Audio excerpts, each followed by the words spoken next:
Welcome back to today's class.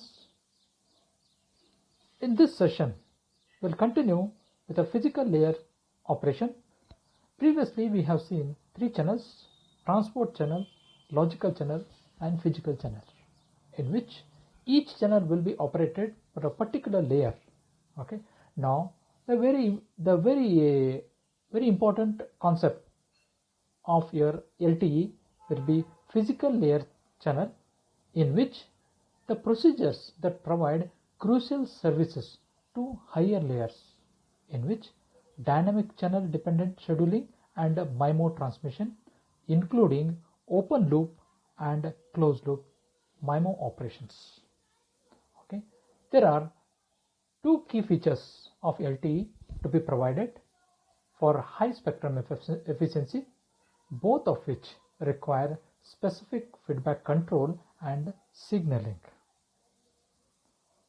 That is, it will indicate a quality by CQI, that is a quality indicator factor, and channel, the sounding, provide a quality information in with respect to signal to noise ratio that will measure a quality of the signal.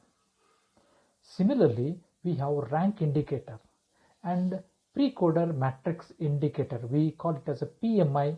Okay, it will indicate for the feedback are reported from user entity to support different MIMO modes and enable dynamic switching between the layers.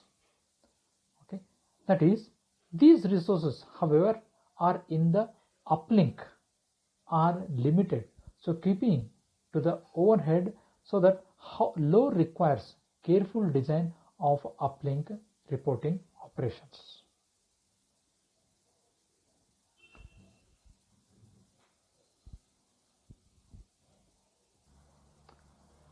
Let us move to the hybrid ARQ feedback, in which ARQ protocol is applied to improve the transmission reliability over the wireless channel. Okay, in which it will be improvement can be seen with respect to ACK and NACK. Okay, in which the LTE downlink employs the asynchronous adaptive HARQ protocol, for which retransmissions are scheduled in a similar fashion to the first transmission.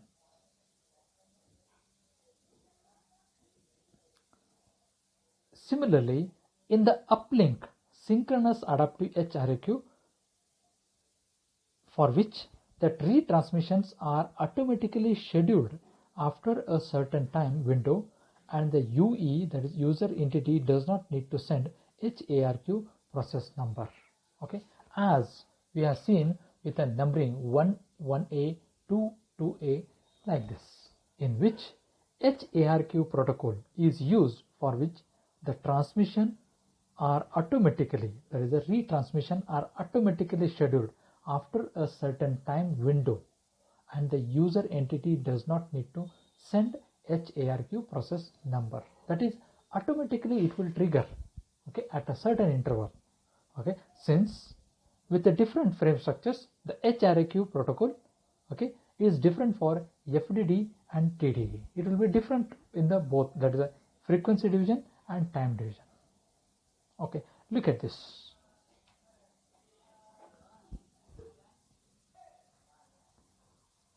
Look at the HRQ feedback for downlink transmission, in which it will be mentioned with a 0 to 6. There is an uplink and downlink configuration, as we have seen with 1A. Okay, they are like ACK, NAK building will be for 1A, 1B and 2A, 2B, for which the operation will be performed. Okay, now when you see for this one, there's a maximum number. Okay, there's a UL and DL configuration, and in subframe multiple acknowledgements are needed with a maximum number of 4. So the number of information bits for ACK NAK multiplexing is between 1 and 4.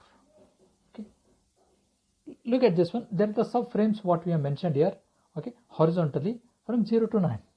Similarly, in the vertically there is our uplink and downlink 0 to 7. Okay, now 0 will be interlinked with a 2, so that is a subframe 2. It will be with the numbering 6. 0 will be interlinked with a 4 with a number 4. Okay, similarly, if I see with a 1, if it is interlinked with a 7, okay, with a number 4, in which the number 4, so that the information bits for ACK and NAK multiplexing is between 1 and 4. That is, for the uplink HARQ process, as a special multiplexing of a transport blocks is not supported. Only a single bit HARQ, that is HI, needs to be sent to each scheduled user entity. Okay, that is what we have mentioned. Okay, in which ACK NAK bundling uses PUCCH format, that is for 1A 1B, which is a default mode and consists of 1 or 2 bits of informations, since it requires. Okay, now in a 1B, which consists of 1 and 4 bits of information, since N corresponds to detection of PDSC transmission with a subframes N minus K. Okay, now N will be like a detection rate. How much will be the K will be like a subframes. Okay, as we can see here, N and the K value. Okay, parameter K is different for different UL and DL configurations and different subframes, as we can see from the table. Okay, with a maximum number of 4. Okay, now when you see with like a ACK NAK bundling, multiple acknowledgements are combined by a logical AND operation, and then the bundled 1 or 2 bits are retransmitted using PUCCH, that is a 1A and 1B format on respective PUCCH. Okay, there is a physical channel formatting operations. Okay, similarly, when you see with the uplink transmission, okay, now the same table over here, what we are mentioned here, DL subframe, okay, horizontally, again there's a 10 will be there, along the vertically 8, there is a 7 will be there, and each will be interlinked with a 0 to 0 will be 7th, 0 to 1 4. Okay, if there is a PUCCH transmission in subframe 4 or 9 and ACK NAK residued on PHICH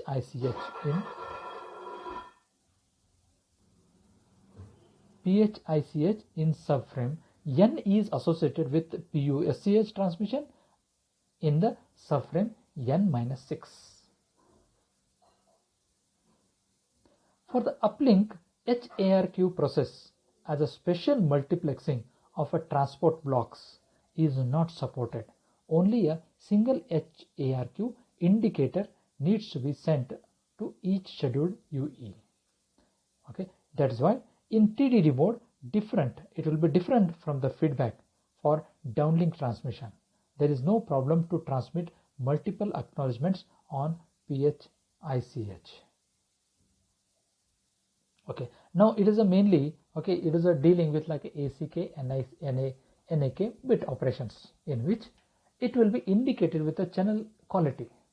Okay, that is what when we say if there is like a PUCCH transmission in the subframe 4, okay, 4 or 9, okay, 4 or 9, okay, you just look at this 4 and 9. Okay, now ACK NAK received PHICH subframe N is associated with the PUSCH, that is a subframe N minus 6. Okay, I hope you can see here 6 will be like interlinked here. Okay, the value of K for TD configuration, it will be range from 0 to 6.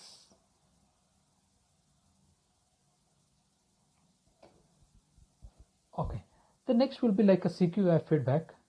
Okay, the CQI contains information sent from a user entity to the E node B to indicate a suitable downlink transmission data rate, that is a modulation and coding schemes MCS value. CQI, okay, definitely the CQI is a 4-bit integer and is based on the observed signal to interference plus noise ratio, SINR. It is indicated with the signal to noise ratio at the user entity.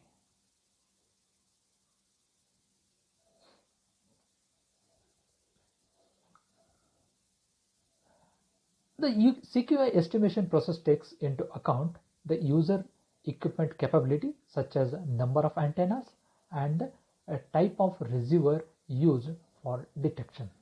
This is important.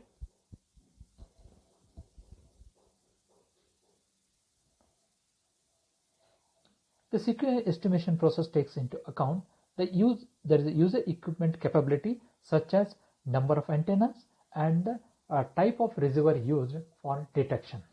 Since it is important, since for the same SINR value, the MCS level that can be supported by a user equipment, and it will be depends on various UE capabilities which needs to be taken into account, since to order the E node B to select the optimum MCS, that's the coding schemes for the transmission. Okay. Since LTE supports wideband, because as we know it will be supported with the wideband techniques in order to speed up the transmission. Okay, this wideband CQI value is a single 4-bit integer that represents effective SINR as observed by user equipment over the entire channel bandwidth. With wideband CQI, the variation in the SINR across the channel due to frequency selective nature of the channel is masked out. That is one of the very critical aspect of designing the CQI feedback mechanism for LTE is a optimization between the downlink system performance and the uplink bandwidth consumed by the feedback mechanism. Okay, that is the wideband CQI is the most efficient in terms of uplink bandwidth consumption, since it requires a single 4-bit feedback. However, this is not the optimum feedback mechanism. Okay, it is a frequency selective scheduling, since cannot done using a wideband CQI feedback.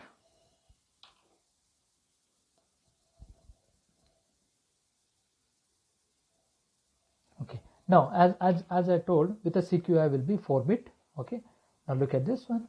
Okay, this is a table what we have obtained, CQI table, it will be mentioned. Okay, now CQI will be 4-bit, you can able to represent with a 0 to 16. Okay, modulation scheme will be used for like if it is a QPSK or 16-bit QAM and 64-bit QAM. Okay, look at this, how the code rate will be getting increased. Okay, it will be start from 0 out of range. Okay, from 1 it will be increasing from 120, 193, 308, 449, 378. Then look at this one, how it will be gradually increasing, and efficiency is also like a 5.545, 5.547, where QM is the number of bits. Okay, as we are told, QM.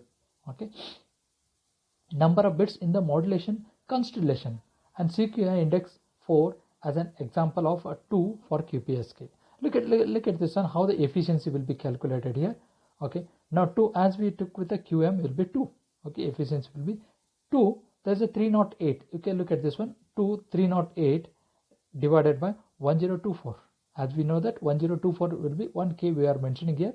So efficiency will come up with like a 0.6016. That's a bits per symbol, means 60% of this. Okay, there's a 60% of a symbol rate, it will be getting increased here.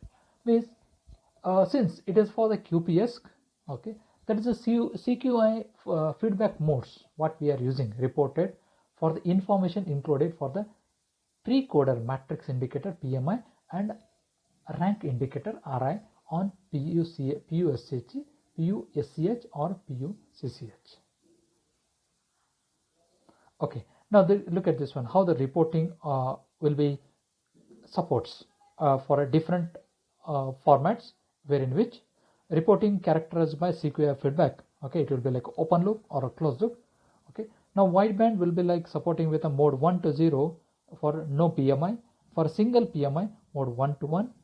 Okay, user equipment selected will be for no PMI 2 to 0, 2 to 1. Okay.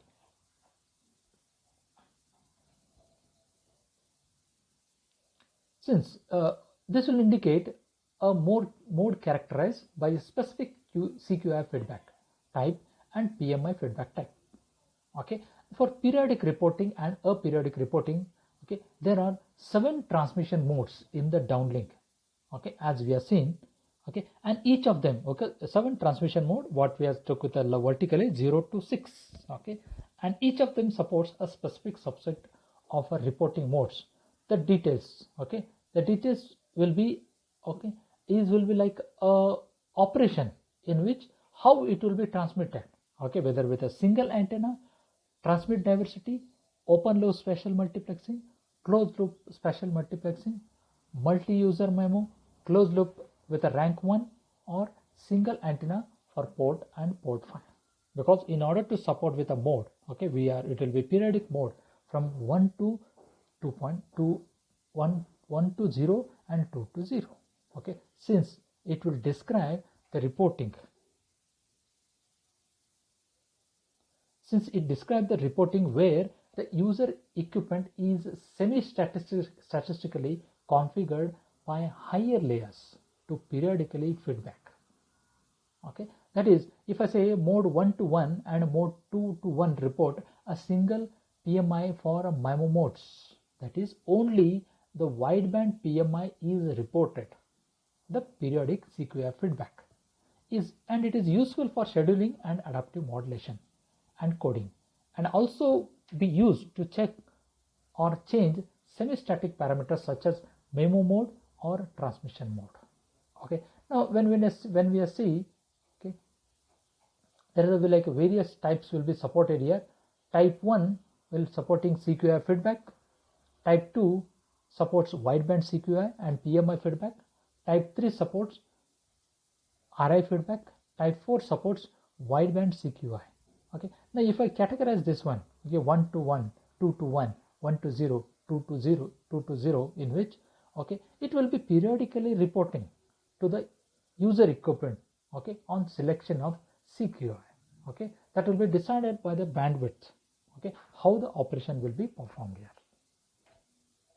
There is like various configuration formats will be supported in order to perform in physical channel operation. Thank you.